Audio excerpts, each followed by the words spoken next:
A hiperemia é um processo ativo que resulta do fluxo sanguíneo aumentado devido à dilatação arteriolar e arterial.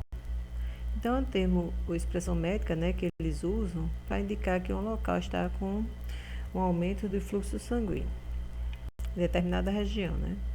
E ele se divide em hiperemia ativa, hiperemia passiva, e para diferenciar uma da outra, nós chamamos a hiperemia passiva de congestão.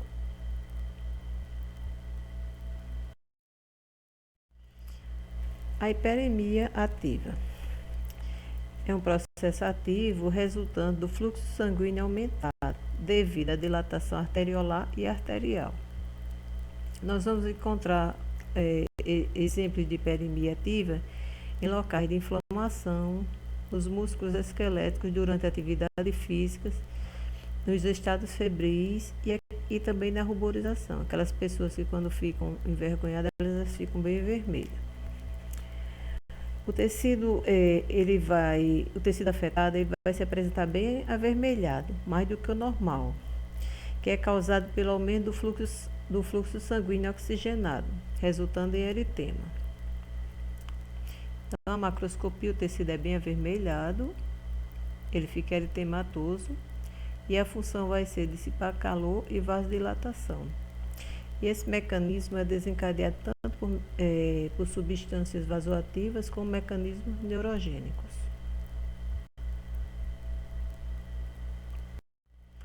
A hiperemia passiva ou congestão. A hiperemia passiva ou congestão é um processo passivo, né? Resultando do retorno venoso deficiente. Esse processo tanto pode ser localizado ou ser sistêmico. Exemplo, nós temos no sistêmico, o exemplo é a insuficiência cardíaca congestiva. E o localizado nós temos vários exemplos, até uns bem conhecidos, né? Obstrução venosa isolada, que pode ser causada por uma trombose. E como nós vamos ver o tecido congesto. A macroscopia, ele vai se apresentar com a coloração vermelha azulada. Ele fica cianótico. Então, a estase do sangue pouco oxigenado, ele vai causar hipóxia crônica, que tanto pode levar a degeneração ou morte das células parenquimatosas, no caso, né? E, em consequência, nós vamos ter fibrose dos tecidos.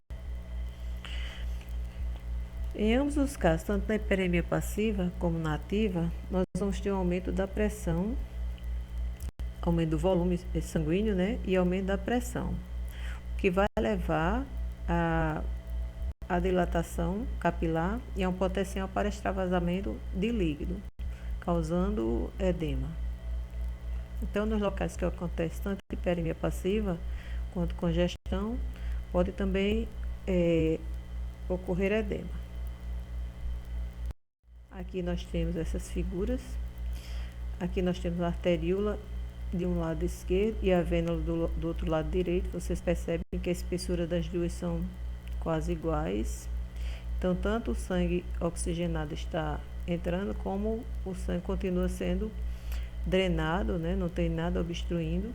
Já na figura de hiperemia, que causa eritema, hiperemia ativa, nós vamos perceber do lado arteriolar que as artérias estão mais dilatadas. Então, o tecido vai ficar com muito sangue. O sangue vai estar oxigenado e o tecido fica bem vermelho. O exemplo é durante exercícios, né, exercícios físicos ou nas áreas de inflamação, durante a febre também. E aqui, por último, nós temos a figura de um tecido onde está ocorrendo a congestão. Então, devido a alguma obstrução, a drenagem na área venular não está sendo normal. E à medida que esse sangue fica parado, né, a hemoglobina não oxigenada vai dar essa coloração vermelha azulada ao tecido. Aí aqui nós temos um exemplo da congestão passiva crônica. Então, aqui é o que eu acabei de falar, né? A estase do sangue pouco oxigenado vai causar hipóxia crônica, que pode levar à degeneração ou morte das células parenquimatosas, causando fibrose dos tecidos. Também podemos encontrar pequenos focos de hemorragia, porque nesses locais os macrófagos vão fagocitar os eritrócitos e eles vão ficar cheios de hemosiderina. E um exemplo bem utilizado para a congestão, bem conhecido, é a congestão passiva crônica do fígado, chamada fígado e noz moscada. Então, nós vamos encontrar a área centrolobular do fígado deprimida e vermelha azulada, cercada por uma zona de tecido não congestionado com a coloração normal, né, bege, aquela cor do fígado, bege amarronzado. E aqui nós temos essas duas fotos, onde vocês observam esse aspecto em noz moscada.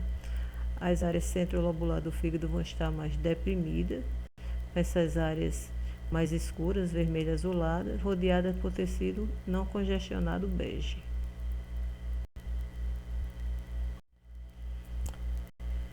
Hiperemia e morfologia.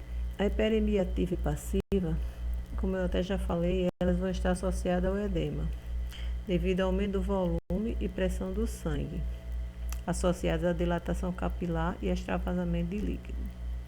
A macroscopia, os órgãos vão se apresentar aumentados de volume e peso, com a cápsula tensa e a superfície de corte sanguinolenta e úmida. Exemplo, aqui nós temos a congestão passiva crônica. Aqui nós temos essas duas fotos, uma de um dedo, esse dedo deve ter sofreu algum acidente. Nós temos uma área hiperêmica, onde está ocorrendo uma área de inflamação, né? O dedo está bem eritematoso, bem vermelho, bem sanguinolento.